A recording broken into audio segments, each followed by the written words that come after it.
প্রত্যেক দিনের মতো আজকে আবারও একটি রেসিপি নিয়ে আপনাদের সামনে হাজির হলাম। আজকে আমি বানিয়ে নেব সুজি দিয়ে লুচি। তো খুব সহজ পদ্ধতিতে একদমই সাধারণ একটি রেসিপি আপনাদের সাথে শেয়ার করব, যেটা বাচ্চা থেকে বড় সকলেই পছন্দ করবে। সকালে জলখাবারে হোক বা রাত্রের ডিনারে এইভাবে কিন্তু সুজি দিয়ে খুব সহজেই বানিয়ে ফেলতে পারবেন, বা বাচ্চাদের স্কুল টিফিনেও খুব কম সময়ের মধ্যে তৈরি করে ফেলতে পারবেন আজকের রেসিপি। নমস্কার বন্ধুরা, মাই কিচেন মাই ব্লগে সবাইকে আবারও একবার স্বাগত। আসুন তাহলে শুরু করা যাক আজকের রেসিপি। তো আজকের রেসিপিটি বানানোর জন্য এখানে আমি 1 বাটি পরিমাণ সুজি নিয়ে নিয়েছি। আপনাদের কাছে মোটা সরু যে দানারি সুজিটা থাকবে সেই সুজিই ব্যবহার করতে পারেন। এখন সুজির মধ্যে দিয়ে দিলাম খুব সামান্য পরিমাণ একটু লবণ, সাথে দিলাম 1/2 চামচ গোটা জিরে, আর দিয়ে দিলাম খুব সামান্য পরিমাণ জোয়ান। সমস্ত উপকরণগুলিকে চামচের সাহায্যে খুব ভালোভাবে একবার মিশিয়ে নিচ্ছি। জোয়ান আর জিরেটা অ্যাড করেছি। পুরিগুলি ভাজার পর যখন খাওয়া হবে মুখে পড়লে কিন্তু ভীষণই সুন্দর একটা ফ্লেভার বের হয়। আর জোয়ান আর জিরে হজম ক্ষমতাতেও খুবই সাহায্য করে। তো আপনাদের যদি অপছন্দ হয় সেক্ষেত্রে বাদ দিয়ে দিতে পারেন। এখন অ্যাড করে দিলাম 2 চামচ টক দই। তো একদমই জল ঝরিয়ে রাখা টক দই ব্যবহার করেছি এখানে। তো দইটা দিয়ে খুব ভালোভাবে মিশিয়ে নিচ্ছি। আজকে আমি 1 বাটি সুজি দিয়ে পুরিগুলি বানিয়ে নেব। আপনারা যদি বেশি পরিমাণে বানাতে চান সেক্ষেত্রে সুজির পরিমাণটা একটু বেশি নিতে পারেন। দই সুজির সাথে খুব ভালোভাবে মিশিয়ে নিয়েছি। যদি আপনাদের মনে হয় দইয়ের আর একটু প্রয়োজন আছে তাহলে পরে কিন্তু আবারও 1 চামচ অ্যাড করে দিতে পারেন। ওটা ঠিক এইভাবে তৈরি করে নিতে হবে। তারপর এখন রেস্টে রেখে দেবো 10 থেকে 15 মিনিট। তাতে করে সুজিটা খুব সুন্দরভাবে নরম হয়ে যাবে। তো 10 মিনিট পর ফিরে এসেছি। এখন হাতের সাহায্যে খুব ভালোভাবে মেখে নেব। আর ডোটা কিন্তু এই পর্যায়ে খুবই নরম আছে, তাই আমি এখানে বেশ কিছুটা পরিমাণ সুজির গুঁড়ো অ্যাড করে দিচ্ছি। কিছুটা পরিমাণ সুজি শুকনো করার মধ্যে খুব ভালোভাবে নাড়াচাড়া করে নিয়ে মিক্সিং জারের মধ্যে গুঁড়ো করে রেখেছিলাম। তো সেই গুঁড়ো করা সুজি অ্যাড করে দিলাম। তো যতটা পরিমাণ গুঁড়ো করা সুজি লাগবে ততটা পরিমাণে এখানে দিয়ে খুব ভালোভাবে একটা শক্ত ডো রেডি করে নেব। যেভাবে লুচি রুটির ডো তৈরি করা হয় সেইভাবেই কিন্তু বানিয়ে নিতে হবে। ডোটা মাখা কমপ্লিট হয়ে গিয়েছে আর একদমই দেখুন শক্ত মতো করে মেখে নিয়েছি। তো হাতের সাহায্যে বেশ কিছুক্ষণ সময় এইভাবেই মেখে নিতে হবে। যত ভালোভাবে থেসে থেসে মাখা হবে পুরিগুলি ততটাই সুন্দর একদমই ফুলকো তৈরি হবে। তো বেশ কিছুক্ষণ সময় মেখে নেওয়ার পর এখন লেচি কেটে নেব। তো সাধারণত লুচি যেভাবে লেচি কাটা হয় সেইভাবেই কিন্তু তৈরি করে নিতে হবে। তো ছোট ছোট বল আকার করে প্রথমে গড়ে নিচ্ছি, তারপর বেলে নেব। পুরনো বন্ধুরা সবসময় আমার পাশে থেকে আমাকে এতটা সাপোর্ট করে এগিয়ে নিয়ে যাওয়ার জন্য অনেক অনেক ভালোবাসা।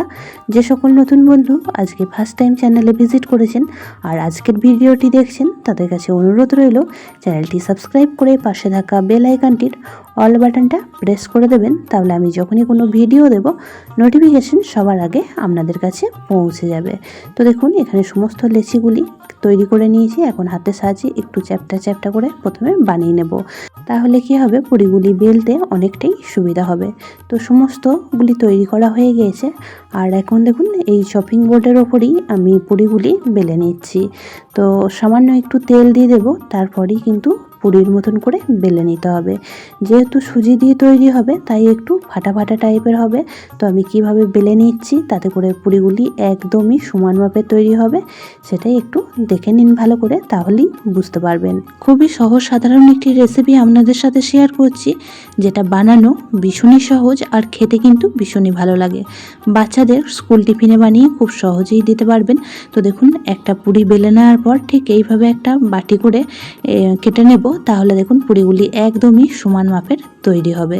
তো আপনারা যদি মোটাভাবে পুরিগুলি বানাতে চান তো একটু মোটা রেখে দিতে পারেন, আর যদি পাতলাভাবে বানিয়ে নিতে চান তো সেইভাবে একটু বেলে নিয়ে পাতলা করে নিতে পারেন। তো দেখুন একটা পুরি এইভাবেই বানিয়ে নিলাম। তো আর একটা বেলেও আপনাদের দেখিয়ে দিচ্ছি ঠিক কিভাবে বানিয়ে নিচ্ছি। আর যেহেতু সুজি দিয়ে তৈরি তাহলে দেখেই বুঝতে পারছেন যে ডগের দিকগুলো একদমই ফাটা ফাটা তৈরি হয়। তো একটা বাটি বা কোনো কিছুর সাহায্যে যদি এইভাবে কেটে নেওয়া হয় তাহলে একদমই সমান মাপের তৈরি হবে সমস্ত পুরিগুলি। তো দেখুন এটা অনেকটাই মোটা আছে, তার জন্য আমি উপর থেকে আবারও একটু বেলে নিচ্ছি, তাতে করে একদমই পাতলা হবে। তবে সুজির পুরি যদি একটু পাতলা করে বেলে নেওয়া হয় পুরিগুলি কিন্তু খুব সুন্দরভাবে একদমই ফুলকো ফুলকো তৈরি হবে। প্রথমেই 5টা পুরি বেলে নিয়েছি আর এগুলিকে এখন ভেজে নেব। কড়ার মধ্যে দিয়ে দিয়েছি পর্যাপ্ত পরিমাণ সাদা তেল। তেলটা খুব ভালোভাবে গরম হয়ে যাওয়ার পর গ্যাসের ফ্লেমটা কিন্তু একদমই লো টু মিডিয়ামে করে দেবেন।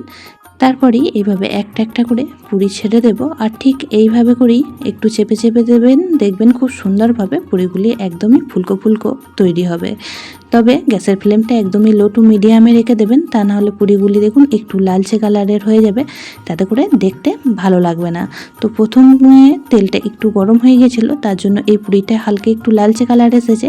তবে প্রত্যেকটা পুরিই তারপরে দেখুন একদমই সাদা ধবধবে আর একদমই ফুলকো তৈরি হবে। যারা এখনো পর্যন্ত এইভাবে সুজির পুরি বানিয়ে খাননি, তো অবশ্যই একবার এইভাবে করে বানিয়ে খেয়ে দেখতে পারেন। যে কোনো বারে বলুন বা যে কোনো ব্রত রেখে এইভাবে কিন্তু সুজির পুরি বানিয়ে নিতে পারেন খুব সহজে। একদমই সময় কম লাগে আর খেতেও কিন্তু ভীষণই ভালো হয়। তো একই রকমভাবেই প্রত্যেকটা পুরি ভেজে নিচ্ছি আর দেখেই বুঝতে পারছেন প্রত্যেকটা পুরি কত সুন্দরভাবে ফুলে উঠেছে।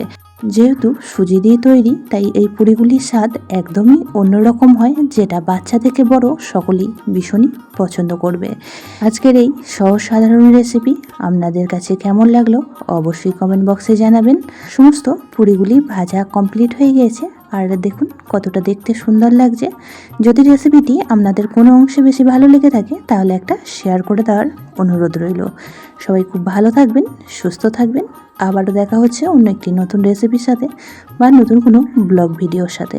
ততক্ষণের জন্য সবাইকে টাটা।